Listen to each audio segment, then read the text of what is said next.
You are looking downtown right now as we start the 6 o'clock hour of GMK. This is in between the two towers of the Galt House, and you can see the floodwaters just continuing to rise. They sit there blocking off River Road, and this is the situation that we are dealing with here in Louisville and really throughout Kentuckiana. Those floodwaters going to continue rising to the point where now it has led to the cancellation of Thunder over Louisville this weekend. We're going to have a closer look at some of the other parts of Kentuckiana that are being impacted by the flooding, all coming up here in about 2 minutes. But first, we want to say to you, good morning, Kentuckiana. I'm Jim Stratman. And I'm Grace McKenna. We're glad you're joining us here on WHAS 11 and on WHAS 11 Plus as we deal with the flooding and look ahead, thankfully, here to a little bit of a break. So, Matt, we want to get over to you. There is so much to talk about. The team has been super hard at work, and yeah, we have finally a break from that rain today. Finally, you know, we're expecting sunshine to arrive into the afternoon, so that can definitely help with some of those cleanup crews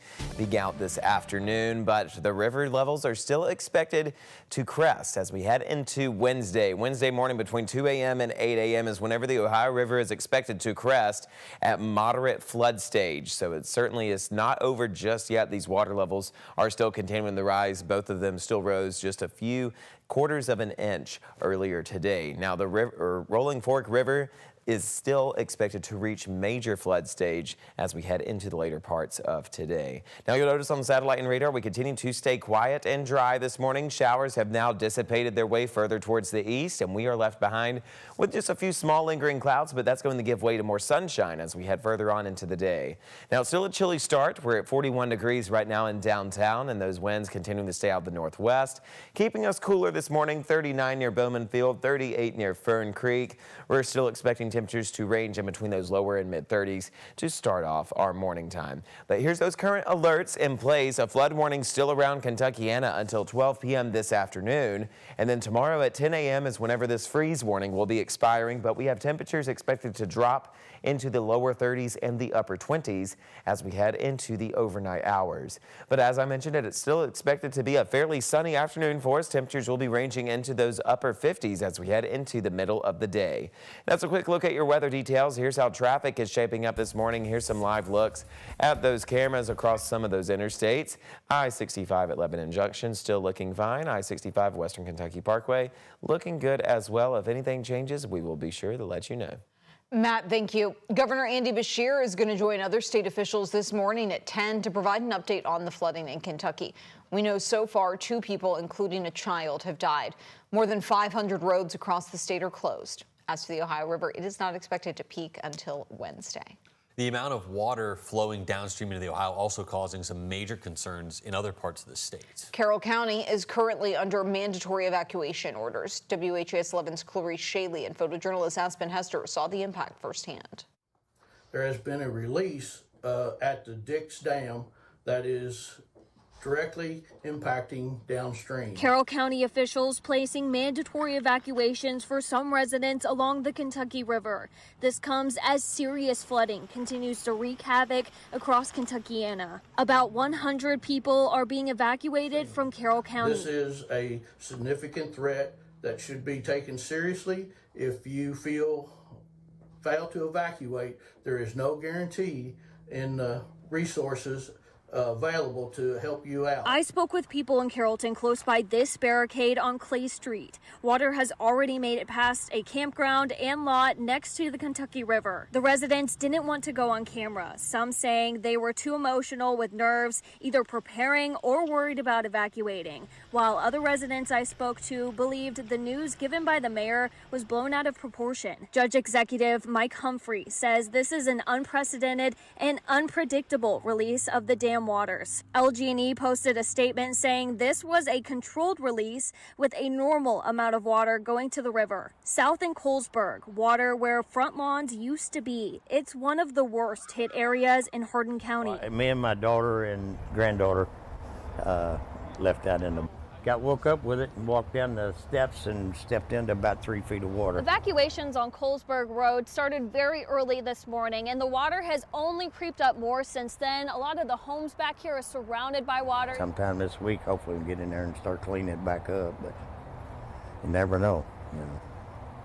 crazy weather in Kentucky. About 30 people have been evacuated from their homes in Hardin County, with more expected flooding to come in West Point along the Ohio River soon. Obviously, you know, there's going to have to be some cleanup, and that's just not here. That's all the way across the county. People now going to hotels or family and friends' homes until the water comes down. Clarice Shaley, WHAS 11 on your side. Officials tell us Carrollton City Hall is being used as an emergency operations center and will be closed to the public today. Emergency personnel are available to help move you and your pets. Just call Carrollton Police at the number on your screen. It's 502-732-6621. You can also find it in this story on our homepage. Frankfort is now under a mandatory curfew due to significant flooding of the Kentucky River. Residents are required to be off the roads from 8 p.m. to 6 a.m. until further notice. Now, this video is coming to you from Buffalo Trace in Frankfort. It shows just how high that water's actually gotten. The distillery says that the business is going to be closed to visitors and employees, and they don't know the extent of the damage just yet. The site will be closed until at least April 10th. The mayor of Frankfort said that he expects that the floodwaters are only going to get worse.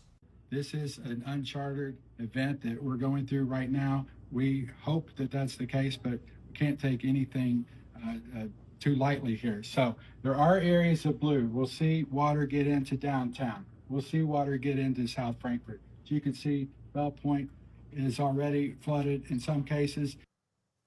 Governor Beshear has closed state offices today in the capital because of the flooding and has limited the city's water supply. Now, emergency responders and essential workers are going to be exempt from the mandatory curfew.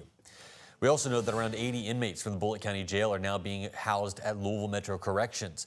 Louisville's jail is already crowded, with the latest dashboard number showing it has 8 more people than its max capacity. However, LMDC says that it is happy to assist neighboring communities who are being impacted by this flooding.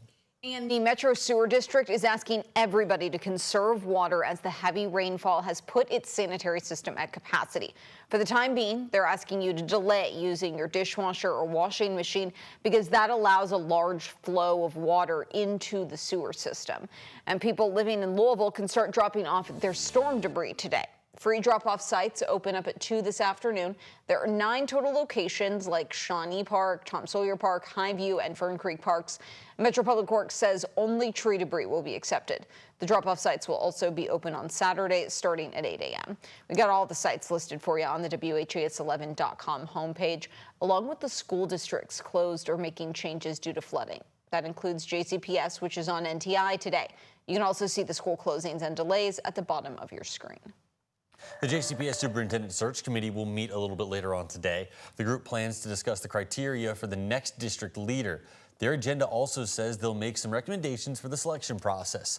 Current JCPS Superintendent Dr. Marty Polio is stepping down at the end of this school year after 8 years at the helm. The district plans to interview candidates into next month, and they hope to have a new superintendent in place by July. Tonight's meeting is set to begin at 5. And a repeat. KK Arnold being ridden the whole way, able to finish. UConn just snagged another national championship. The Lady Huskies finished the women's NCAA tournament by blowing out last season's champions, South Carolina, 82-59. This is the 12th national championship in the UConn women's program history and the first for the school since 2016. A dagger to the heart of one Grace McKenna here on WHAS 11.